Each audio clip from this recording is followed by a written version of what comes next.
பதிவுல இருந்து எடுத்தாச்சு. அப்ப எல்லாத்துலயுமே வலிமையற்ற கூட்டணியை அவர் அமைத்திருக்கிறார் என்பதை எடப்பாடி அவர்களை பற்றி சொல்வதற்கு நான் என்ன கேட்கிறேன், பெரியார் பேசாதே பேசுகிறேன்.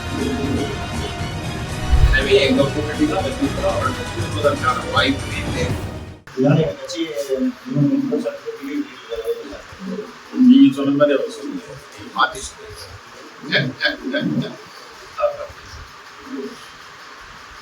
அவர் அப்படி சொல்லிட்டு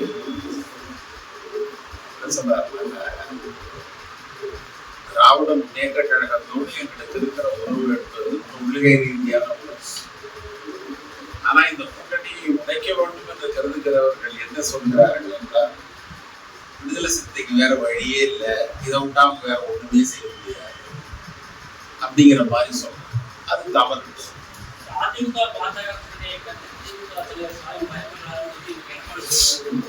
அச்சப்பட வேண்டிய அவசியமே இல்லை. எதுக்காக அச்சப்படணும்? ஏன்னா அந்த கூட்டணியில என்ன சிறப்பு இருக்கிறது? எந்த வகையில அவங்க வென்ற முடியும்? வலிமையற்ற கூட்டணியை அவர் அமைத்திருக்கிறார் என்பதை தவிர அவருடைய இவ்வளவு காலத்தை அரசியல் அனுபவம் அவருக்கு இவ்வளவுதான் கற்றுக் கொடுத்திருக்கிறது என்பதை தவிர எடப்பாடி அவர்களை பற்றி சொல்வதற்கு தமிழகத்துல கேடர் பேஸ்டு பார்ட்டி என்பது நம்பர் 1 பார்ட்டி அதிமுக, 2வது தான் திமுக.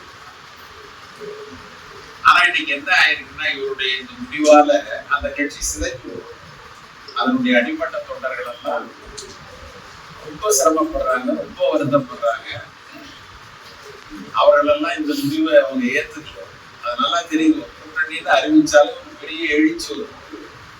எழுச்சியே இல்லாத ஒரு கூட்டணி இதுதான் இந்தியா கூட்டணி.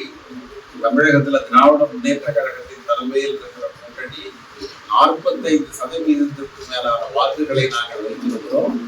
இப்ப இருக்கிற ஆட்சிக்கு நல்ல பெயர் இருக்கிறது, ஒன்றும் தப்பான பெயர்லாம் கிடையாது. யார் போன முறை வாக்களிக்காதவர்களோ அவங்கதான் இன்னும் விமர்சனம் செஞ்சுட்டு இருக்கிறாங்க. எங்களுக்கு வாக்களித்தவர்கள் எல்லாம் எங்களை ஆதரித்துக் கொண்டுதான் இருக்கிறார்கள். இன்னும் புதிய வாக்காளர்களும் எங்களை நோக்கி வந்து கொண்டிருக்கிறார்கள். எனவே எங்க கூட்டணி தான் வெற்றி பெறும், அவர்கள் வெற்றி பெறுவதற்கான வாய்ப்பே இல்லை என்பதுதான்.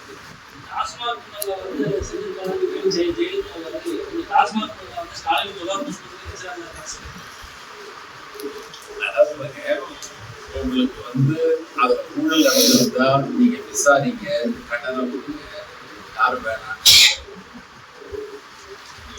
எங்க தரப்புல எந்த தப்பும் இல்லைன்னு நாங்க சொல்றோம். நீங்க தப்பு இருக்குங்கிறீங்க, சரி செய்யுங்க. நீதிமன்றத்துக்கு போகட்டும், வழக்கு நடக்கட்டும். தப்பு இருக்குன்னா நீங்க நிரூபிங்க.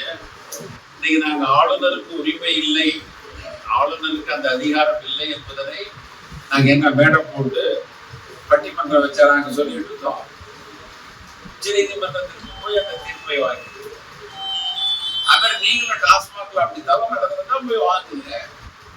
அதை விட்டுட்டு மேடைக்கு மேடை இது மாதிரி சொல்றதுல என்ன பொருள்?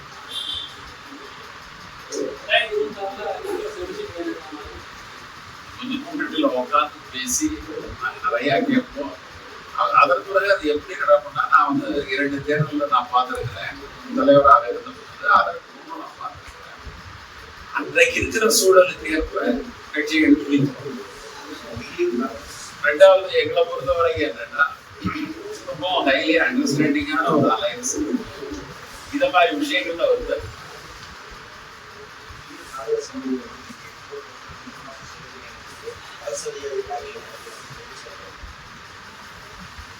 யாரு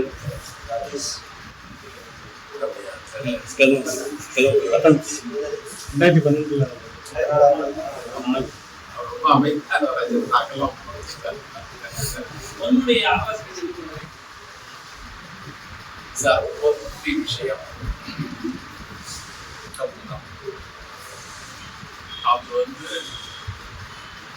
அவர் ஒரு காலத்துல மேடை பேச்சாளராக, பட்டிமன்ற பேச்சாளராக, அப்பா அவர் எது வேண்டாலும் பேசுறாரு. ஆனா இப்பொழுது ஒரு பொறுப்பான அரசியல் கட்சியில அவர் அமைச்சராகவும் இருக்கிறார். ஆனா இதை இவ்வளவு பெருசுபடுத்துறாங்க பாருங்க, அதுதான் அநியாயம். நான் என்ன கேட்கிறேன், பெரியார் பேசாதே அவர் பேசிட்டாரு. தயவு செஞ்சு பெரியார் பேசுறதெல்லாம் நீங்க ரீகால் பண்ணி பாருங்க. பெரியார் பேசுறது என்ன தெரிஞ்சு அடுத்தது இதை கூட ஒரு அரசாங்க மேடையில அவர் பேசுறாரு, திராவிடர் கழக மேடையில அவர் பேசுறாரு. திரும்பவும் சொல்ற, நான் நியாயப்படுத்தல, எனக்கு அதுல உடன்பாடு இல்லை. காங்கிரஸ் எனக்கு அதுல உடன்பாடு இல்லை. ஆனாலும் அதற்காக அவர் உடனடியாக தண்டிக்கப்பட்டிருக்கிறார். முதல் கருத்து கனிமொழியிடமிருந்து வந்திருக்கிறது. முதல் கருத்து நீங்க எதிர்கட்சி கூட சொல்ல, எதிர்கட்சி எல்லாம் சொல்றதுக்கு அவங்க கண்டிச்சுட்டாங்க. உடனடியாக முதலமைச்சர் அவருடைய பொறுப்புகளை மாற்றியிருக்கிறார். ஆனா அதன் பிறகு நீங்க அவரை குறி வைக்கிறதுங்கிறது தேர்தலை மனசுல வச்சு இதை நீங்க தப்பா செய்யணும். நீங்க பெரியார் பேசுறதெல்லாம் நீங்க அப்படியே ரீகால் பண்ணி பாருங்க. இந்த சமூகம் அதை ஏற்றுக்கொண்டது, அதை கேட்டு சிலாகிச்சு. அந்த கட்சி ஜெயிக்கவும் செஞ்சு, பெரியார் யாரும் ஆதரிச்சாரோ அந்த கட்சி ஜெயிக்கவும் செஞ்சு. பெரியார் சொன்னதெல்லாம் நம்ம திரும்ப ரீகால் பண்ண முடியுமா, சொல்ல முடியுமா? அது நம்ம பொன்முடியம் பண்ணி இவ்வளவு குறி வைக்கிறதுக்கு என்ன காரணம் இருக்கிறது? ஒரு தண்டனை கொடுத்தாச்சு, ஒரு குற்றத்திற்கு ஒரு தண்டனை தான். ஏன் எடுக்கணுங்கிற அதான் கட்சி பதவியில இருந்து எடுத்தாச்சு. அப்ப எல்லாத்துல இருந்து எடுத்தீங்கன்னா அப்ப என்ன நான் கூட போட்டவர் பேசுறாரு, அப்ப என்ன செய்வீங்க? நான் என்ன சொல்றேன்னா, நீங்க வந்து தடை செய்யப்பட்ட அரசியல் கட்சிகளில் பிரச்சாரம் செய்கிற தன்மையெல்லாம் நீங்க வந்து நமக்கு அது ஏற்புடையதால் முன்மொழி பேசியதை நாம் ஏற்றுக்கொள்ளும், காங்கிரஸ் ஏற்றுக்கொள்ளும். தனிப்பட்ட முறையில நான் எனக்கு உடன்பாடு இல்லை. ஆனா அதற்கு அவருக்கு தண்டனை கொடுத்தாச்சு. நன்றாக நீங்கள் நினைவில் வைத்துக் கொள்ள வேண்டும், ஒரு செயலுக்கு ஒரு முறைதான் தண்டனை கொடுக்கணும். தினம் தினம் கூட்டா தண்டனை கொடுப்பீங்க, தினம் தினமா அதை பத்தி பேசிட்டு இருக்கீங்க. அப்படின்னா நீங்க வந்து கோயில்கள்ல இருக்கிற சிற்பங்கள் இருக்கிறது, அதெல்லாம் என்ன செய்யுது? நீங்க வந்து ஒரிசாவில் சூரியன் கோயிலுக்கு போய் பாருங்க, அது நியாயமா?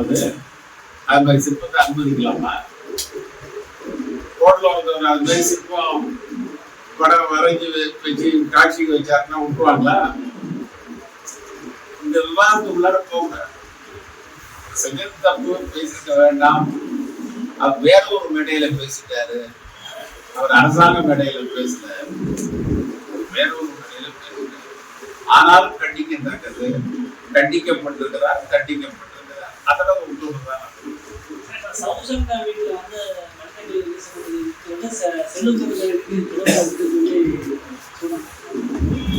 தொடர்பு ஆரம்பிக்கணும் சொன்னாங்க. சவுக்கு சங்கர் விஷயத்திலே எங்களுடைய கருத்து கண்டிக்கிறது. காங்கிரஸ் கட்சி அதை கண்டிக்கிறது, நாங்க அதை ஏற்றுக்கிறோம். ஆனா நீங்க அவருக்கு தொடர்பு இருக்கு, எனக்கு தொடர்பு இருக்கு, இவருக்கு தொடர்பு இருக்கு, எதை வச்சு சொல்றீங்க? நிறைய பேர் இருக்கலாம், எவ்வளவு பேர் தான்.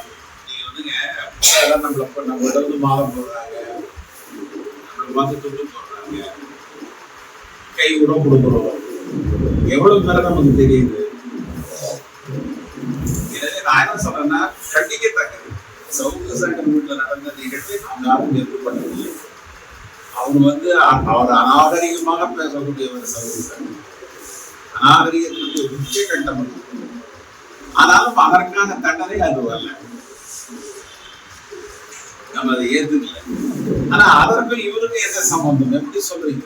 அப்படி இருந்தா இது போன்ற செய்திகளை மேலும் தெரிந்து கொள்ள எங்களது யூடியூப், ஃபேஸ்புக் மற்றும் ட்விட்டர் ஆப்களை சப்ஸ்கிரைப் செய்யவும்.